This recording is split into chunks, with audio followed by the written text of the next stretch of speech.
बैठक के अंदर श्री रमेश जी जोशी के द्वारा कविता सुनाई जा रही है। सभी उपस्थित बंधुओं की मांग पर आप देखिए, सुनिए कविता। शानदार कविता का पाठ। 1999 में बहुत से आप लोगों ने देखा भी होगा, सुना है, टीवी में भी आता है, किस तरह से पाकिस्तानी सेनाओं ने धोखे से हमारे कारगिल हिल के ऊपर कब्जा कर लिया था और वो किस तरह से हमारे सैनिकों के ऊपर बैठा हुआ 20,000 फुट की ऊंचाई पर और हमारी सेना नीचे थी। लेकिन हमारी सेनाओं का अदम्य साहस और बहुत ही सूझबूझ से हम लोग उस युद्ध को जीता। उस युद्ध में क्या वर्णन हुआ, एक माँ जिसका बेटा, एकमात्र बेटा, एक माँ का एकमात्र बेटा उस वक्त कारगिल पे लड़ाई लड़ रहा था। माँ को ऐसा लगा कि कहीं बेटा विचलित ना हो जाए, युद्ध के अंदर मैं मर जाऊंगा तो मेरे घर वालों का क्या होगा, मेरे बच्चों का क्या होगा, मेरी बीबी का क्या होगा। जैसे हाडी रानी का जो एक वो आता है, उसके अंदर क्या हुआ कि हाडी रानी का पति लड़ने के लिए जाता है, बार बार आता था वो, तो हाडी रानी बोली कि क्यों आ रहे हो बार बार, तू मुझे एक निशानी दे, तू मुझे निशानी दे।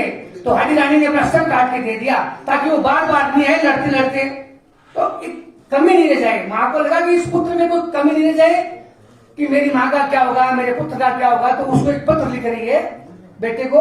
उस पुत्र में क्या लिख रही है तो आपको मैं शब्दों के द्वारा बता रहा हूँ कि माता ने खत लिखा चाल से, पुत्र मेरा दूध ले जाना और 1 इंच पीछे मत हटना, चाहे इंच इंच कट जाना, चाहे इंच इंच कट जाना। घर परिवार कुशल उन्होंने, घर की चिंता मत करिए, घर परिवार कुशल उन्होंने, गांव गरीब सब मंगल है और 10 कारगिल की घटना से कदम कदम पर हलचल है। ज्वालामुखी, अरे ज्वालामुखी दिलों में धक गए और आंखों में अंगारे हैं और अर्थियों के पीछे भी जय हिंद के नारे हैं।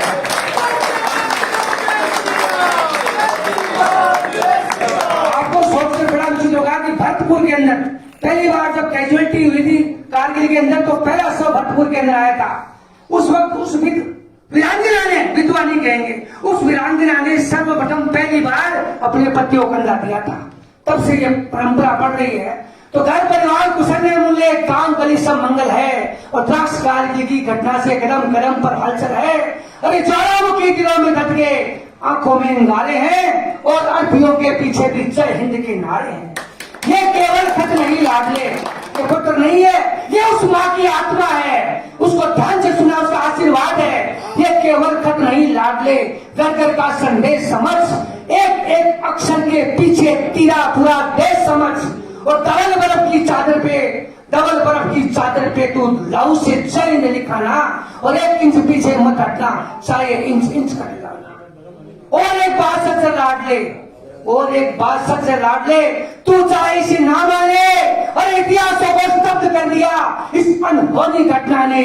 और वीर शहीदों की विधवाएं धन्य कर रही इस धरती को, खुद कंधों पर ले जाती है वे पतियों की अर्थी को, खुद कंधों पर ले जाती है वे पतियों की अर्थी को। और इधर संसार चकित है, और इधर संसार चकित है, लख उन वृद्ध पिताओं को दाग लगाने से पहले जो करते नमन चिताओं को।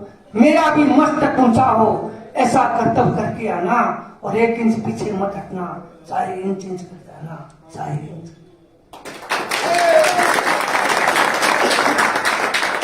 एक बात बता दूं मैं, अगर अभी हम इकट्ठे नहीं हुए तो बड़ी समस्या आ जाएगी।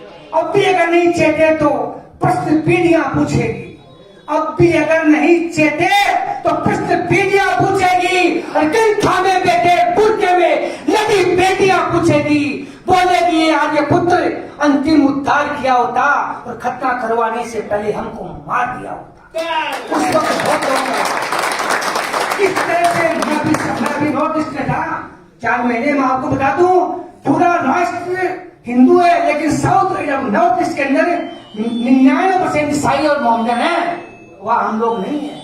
नागालैंड, मणिपुर, मेघालय और आप मिजोरम, आपको जानकर बड़ा आश्चर्य होगा, वोटों की गिनती 3 तारीख को थी, लेकिन मिजोरम में 4 तारीख को। क्यों? कि उन्होंने कहता रविवार है, रविवार हमारा क्रिश्चियनों का सबसे बड़ा है। रविवार का नाम लेकर उन्होंने भारत सरकार के चुनाव आयोग को भी हिला दिया। वीरवार को उन्होंने कही, शुक्रवार को मोहम्मदन अपने यहाँ जाते हैं, रविवार को सिख है, वो ईसाई जाते हैं, लेकिन हम लोग नहीं आते हैं। हम लोग कभी भी इकट्ठा नहीं होते। अरे महीने में एक बार तो इकट्ठा होता हो यारो। हमारी एकता का नहीं रहेगी तो खंड खंड हो जाएंगे। अखंड भारत की कल्पना करने वाले हम स्वयं खंड खंड में बटे हुए हैं। कुछ कमियां रही है हमारी राजनेताओं की, तो हमने जातियों में बांट दिया, किसी को आरक्षण में बांट दिया, हाँ? मुस्लिमों को डर दिखा करके एकता बनाई रखी है और हम लोगों को जातियों में विभक्त करके एक दूसरे को लड़ा रहे हैं।